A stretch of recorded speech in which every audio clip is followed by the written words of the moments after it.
guys, it's Eric here at Farpoint Farms. Check it out. The studio needs an upgrade. Last year, I put a diesel heater in outside, and I kind of built this janky little box for it and everything.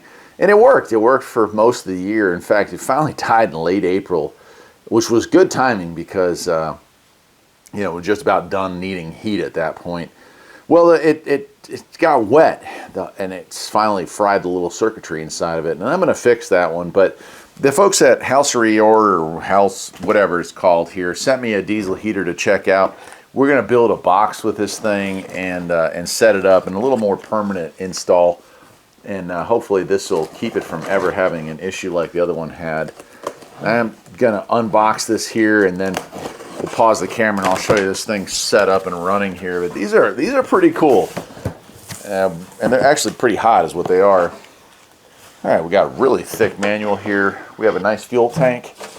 Now I've already got a fuel tank set up outside, so I'll probably save this one for another use. But this tank here holds a good amount. I think it's almost 2 gallons of fluid here, or a gallon and a half at least.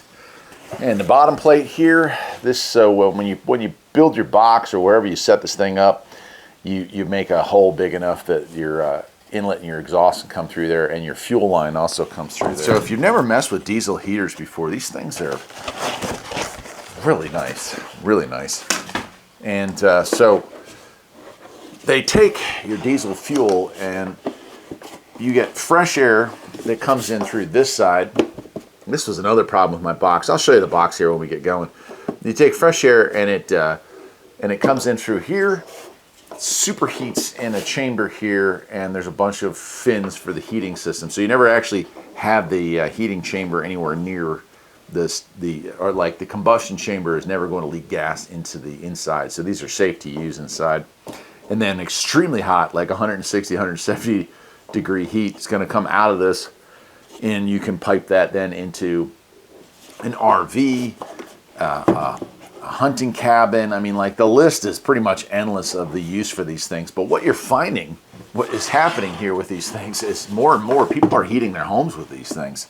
Because diesel fuel, which is just bunker oil, fuel oil, is a really common type of fluid. Like, it's more common than gasoline around the world. So a lot of homes are heated with diesel. They just call it number 2 fuel oil at that point. And so you have something like this you can pick up relatively cheap and heat your home relatively cheap. There's also a lot of people online, and I've experimented with it a little bit, that mix diesel with used motor oil that's been filtered, you know, cleaned used motor oil, and they're able to heat their house or heat whatever it is they're trying to heat even cheaper. So if diesel's $3 a gallon, you're able to split it 50-50 with used motor oil, you know, $1.50 a gallon to heat your house, and the BTUs are roughly the same on that. So on the bottom here, we have this little red tab that's in here. That is our fuel inlet, and then we have one of these, I think. Yeah, this one I think is our fuel or air inlet, so for the combustion chamber. This is our air inlet for the heat, the air that's going to travel into our building or whatnot. And then this is our exhaust.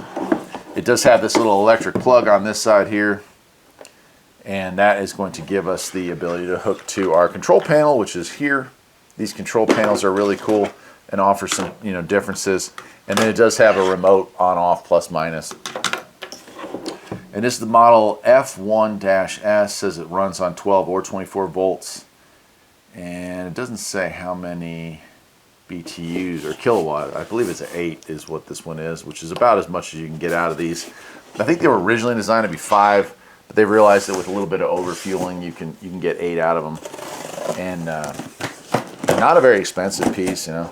This company also has one that's like an all-in-one. It's all boxed up in a waterproof box, and we're going to use that one for the other side of this building here. So I actually got 2 of them. This one just showed up first. All right, inside this box we have our fuel line, and there's a good amount of it. This line will go between wherever you mount your gas tank, and then you have a fuel pump in line here too somewhere. All right, this is our exhaust pipe, so this is going to slide on here, and we vent that away from the unit as much as we can. Here is the muffler to go with that, and looks like it has a little clamp here. So I have found running the other one that we had, the muffler doesn't make a huge amount of difference, but it does make a difference, so it's good to use that. It also has some clamps and some brackets to hold that in place, so where you put it, it stays. Now this is cool. It does come with a variety of mounting bolts and attachments and hose clamps. It has a place for the fuel pump, and it has a bunch of zip ties. So it's pretty much telling you, hey, you're going to set this thing up. It's going to be pretty convenient. This is the hose that you're going to use. It extends way out, and it's obviously bendable. It's metal on the inside. It's coated on the outside. This hose gets awfully hot, and so you wouldn't want to use like plastic hosing here. You'd want to make sure that whatever you're using is metallic in nature.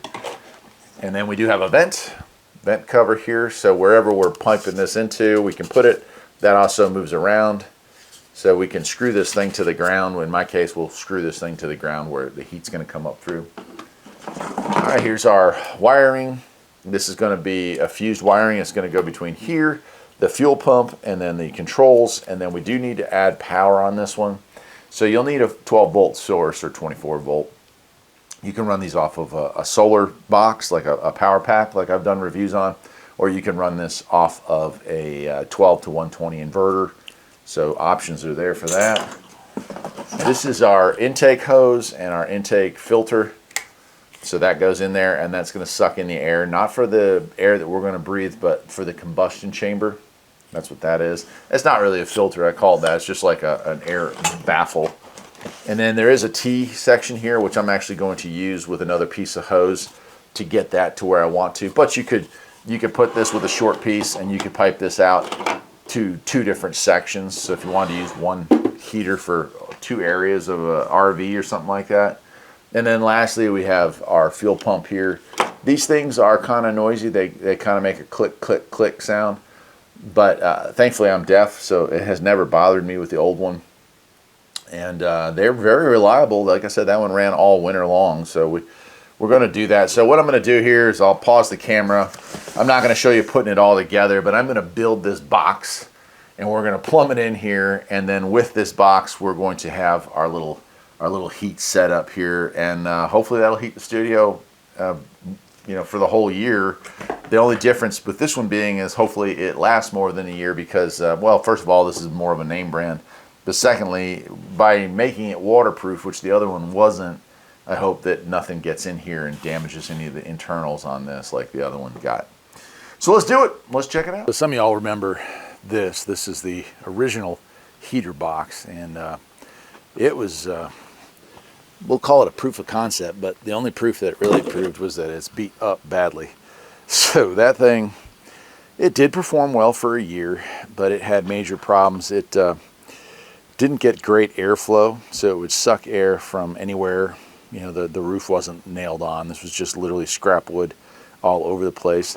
The exhaust, the way I had it, a lot of times the exhaust would get sucked right back in and go. So we're changing the location of it, and well, let me show you what we came up with for the new heater.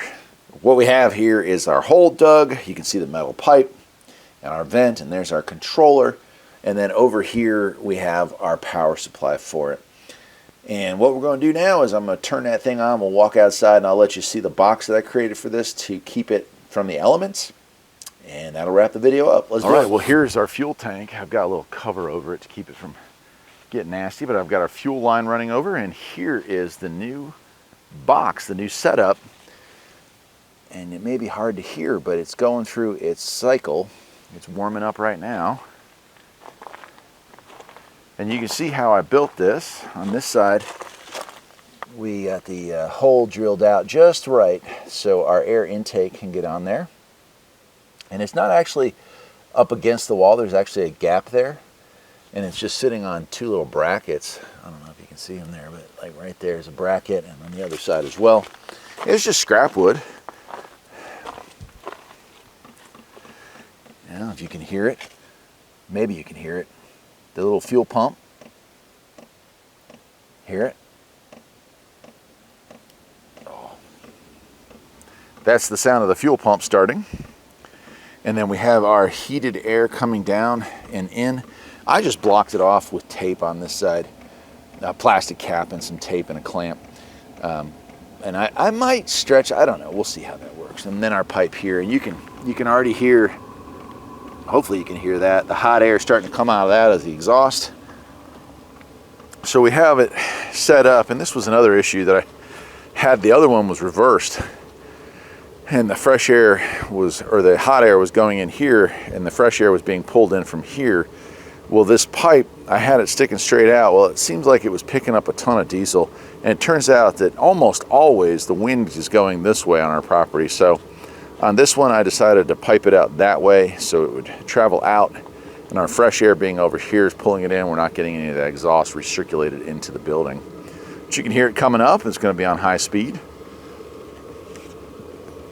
And then up underneath here, you can see there's our air inlet, our fuel line, our power, and our exhaust all coming through there. And if you get really close, you can see the bottom of that metal plate I was telling you about. That's it. So that is, that's where that's gonna live. Now we ordered another one that's this all-in-one box. And it's gonna sit over here. We don't have to build a box for it. It comes in a waterproof box, and we're gonna pipe it through right there, and it'll blow the hot air in through there. So that one will sit. I'll probably still put it up off the ground a little bit on a platform, but it sits in its own box. It's waterproof, and it pipes in. You run your power and your heat through there, and that's all she wrote. Cool.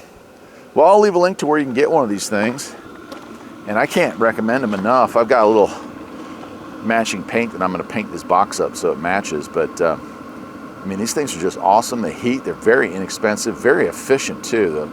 A full tank of that will last a whole week up here. Now I set the temperature in here about 45 when I'm not in the building, and 62, 63 sometimes when I am in the building, and it just rolls, and man, does it blow out some warm air. It's really nice. Till next time, my friends, take care.